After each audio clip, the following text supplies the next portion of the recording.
Hi there folks, my name is NovaWrap24 and welcome to the NovaWrap, your one-stop location for all your release news from the simulation world from the week that was.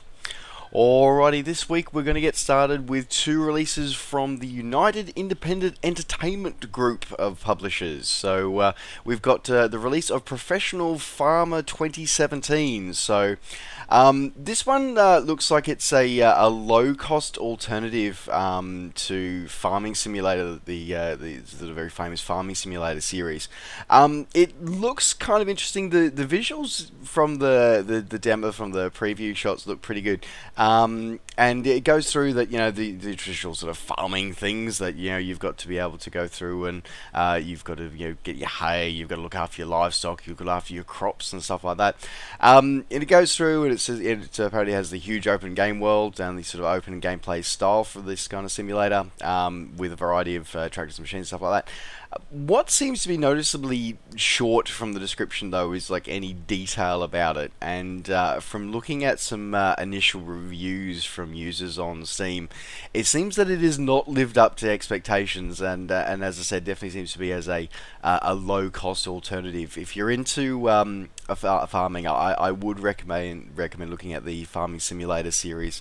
From Giant Software, I really would recommend that. It's I don't often dabble in farming, that's what I go to. But as I said, this one looks interesting. The one interesting thing it does have like a career mode, which is sort of slightly different from the open play sort of career sort of mode that the Farming Simulator has. So it looks interesting. Though one thing that seems to be really odd is the fact that apparently when you move between fields, it actually requires a loading screen. Which it kind of really breaks the simulation immersion, I think it really does. So yeah, as I said, bit of a mixed bag this one. So yeah, just read the reviews before you pick up this one. The other release from the United Independent Entertainment Publishers was Forestry 2017, the simulator. It really does seem everything has a simulator these days, doesn't it? We've got rock simulator, grass simulator. We've got Forestry 2017. Again, this one looks very, very similar in terms of its graphics, and again seems to suffer from the same loading screen issue as well. But is an interesting take, and I don't believe there is any other simulation for actually sort of cutting down trees out there at the moment, at least not that I've seen. So yeah, it looks kind of interesting, and the fact that it does sort of have the farming sort of emulates in there as well, elements in there as well, because not only are you cutting trees down, you've got to cultivate them as well, so which is kind of interesting, and it goes through a interesting sort of idea where you actually have to sort of it's not just about getting the wood. You've actually got to go do other things with it as well. You've sort of diversify it. Do you craft it into something else, or do you just sell it as it is? So that's an interesting part of the mechanic as well.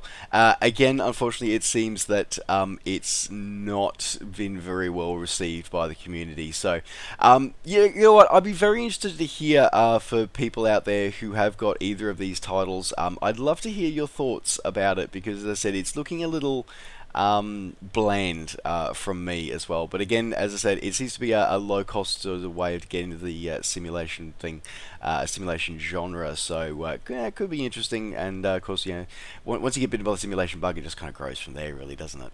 Yes, it does. It really does. Anyway, all right, moving on in other news. Now, we're going to move away from those. We're going to move into the flight genre now. So we're going to move on to, first of all, we're going to touch on to X-Planes. So last week, I brought news of a couple of add-ons for, I brought news of an add-on for X-Plane 10. So that was by Aerosoft, which was Sierra Charlie Echo Lima Santiago International Airport. So that was available from the Aerosoft and from your major flight sim retailers as of last week, but as the way of last week, the week before.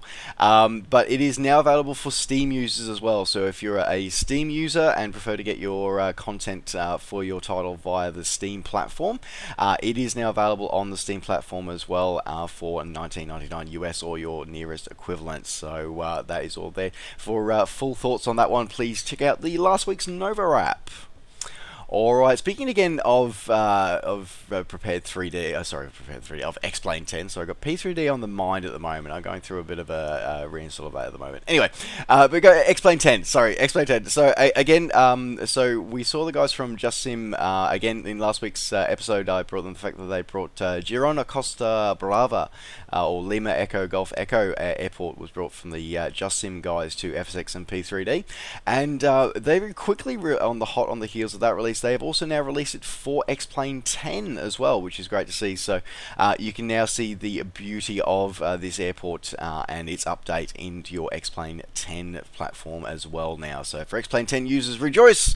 It seems to be a thing now that a lot more companies were very slow at producing add-ons for X-Plane 10, but it seems to be a bit more common now that more and more companies are actually producing their product now, not just for the traditional FSX P3D platform, but now bringing them across onto X-Plane 10 as well. So looks like it's an exciting time to be an X-Plane 10 user. It really does. Again, folks, as I said, I won't go into the details of this Spanish airport near Catalonia. For more of the details about it, please check out last week's NovaWrap. Alright, continuing on with releases for this week, so into the FSX and P3D world. So the guys over at Tropical Sim, they've been around for a little while. They're pretty cool. They've sort of had a mixed some mixed heritage of their products. Some have been quite popular, some have been really not. But these guys have specialised in producing airports from the South American and the Caribbean area, and they really do. I think they do reasonably good work for that one. They really do. So what they've done is they've come across with Punta Cana Airport, which is the Caribbean's second busiest airport. And continues on with their popular series, as I said, of popular holiday destinations around the Caribbean and around the world. Interestingly enough, this is actually a reboot as well. They have previously done it, but it has such a huge growth from its original release that they are reissuing it now as well. Interesting enough, though, they are offering it as a special upgrade price if you have purchased it previously, their previous incarnation. And what's kind of cool is that it for FS9 users, and I know there's a lot of you out there, you haven't been forgotten this time around. This one is fully compatible across the whole ESP range, so FS9, FSX, and P3D, all the way through to version 3, which is really, really cool and really, really exciting as well. Looking pretty cool. It's got some amazing high detailed, and we've got the full night illumination as well. Again, beautiful combining a photo reel with autogen as well. Jetways. Interesting enough, this airport doesn't actually have your normal sort of proper jetways. You still have to get out of the aircraft and walk across the tarmac, which for an airport that handles over 5 million passengers a year, that's a stunning achievement. It really is. And you know what? This looks like a pretty good, reasonably good incarnation of this. And the price point's not too bad for an airport as well, at around about 20 US dollars or your local equivalent. So this is available now from your favorite flight sim retailer. Alright, in other airport news as well this week, so we've got Aerosoft have released their Alta X for FSX and P3D, all versions. So this is the Alta Fjord Airport, so Alta Airport located at Alta Fjord, so in northern Norway, and is apparently fully compatible across with FTX Norway, which is really good to see. Beautiful quality scenery, that one as well, I just want to mightily add. Again, fully compatible across the ESP platform, so FSX Box, FSX Steam Edition, and P3D all the way through to version 3. And as usual, as we've come to expect from the quality releases of Aerosoft in the last couple of years, it does go across the entire scenery distance as well. So you will see a different airport when it comes to winter time, which looks pretty damn cool as well. Again, amazing detail has been done on the terminal interior. Again, something that I keep harping on about is that it's great to see developers actually bringing life to our airports by actually modeling interiors of buildings as well, and not just relying on sort of static images, which is cool as well. Beautiful high-res photoreal scenery combined with a custom auto-gen for the airport and the surrounding area as well. Go great to have and model off the real airport, so looking amazing. And again, Aerosoft are really highlighting their optimization, which is interesting. So as I said, as we all put a lot of add-ons in, sometimes the simulation can suffer. So it's always great to know that a developer actually cares about that and is actually trying to make the best add-on they can with the best performance that they can as well. So that's good to see. Alright, moving on away from scenery into aircraft releases for this week. So we've got a couple of ones. Now, this first one is a beautiful classic aeroplane, it really does. Now, the guys over at Golden Age Simulations, they sometimes get a bad rap, but you know what? The quality of their product has definitely been improving, and their latest release, which is the Ryan SCW from them, is really does look like it does look pretty amazing. This so you've got your full HD textures are coming through on this one, two separate and custom fully animated 3D models of this one, both the original civilian release and one done up as a as the World War II impressed into service variant operated by the US Civil Air Patrol. Funny, this is what I like about Golden Age Simulations is they produce some slightly weird and wonderful stuff, and the Ryan SC is no exception to this one. So there was only 12 of these aircraft ever built, and today there's 7 of them are actually still flying, 4 in the US and 3 in New Zealand, which is kind of cool. As I said, it was a fairly limited production run aircraft. It just looks absolutely beautiful, and they've really done the natural metal finish absolutely beautifully and it just looks absolutely stunning. As a repainter, I hate natural metal, but it just looks amazing when it's done right. It really does. Again, they've gone through and got really high quality sound sets been done for this one, and of course tested of the flight dynamics based off information and off a real aircraft as well, which is pretty damn cool. And again, fully compatible across the full ESP range of FSX, FSX Sim Edition, and P3D in all its variants. This is available now from your favorite flight sim retailer. Alrighty, rounding out the aircraft releases, this is a sort of a 2 for the 1 sort of release deal. Well, actually no, it's not. It's 2 separate releases. And I really kind of wish that these guys actually would do a bundle deal for this, because a big part of what's in these these next 2 releases are actually sort of the same across both. So what we've got here is we've got the guys over at Fly Free Studios. Now they've released so this is 2 aircraft. We've got the MiG-29K and the Su-33 Flanker D. So these are the navalized versions of these aircraft, originally built for the Russian Navy. But now operated by not only them but also by foreign services as well, with the MiG-29 being operated by the Indian Navy and the Su-33 being operated by the Chinese under a license-built variant of that one. Now this is a reboot of it. They have actually previously released this one, so they have fully rebooted this one and updated it with a lot better high-quality dynamics. Though I must admit, well, at least that's for the Su-33. Su-33 they previously released. The MiG-29's a new one for them, but the Su-33 is a reboot.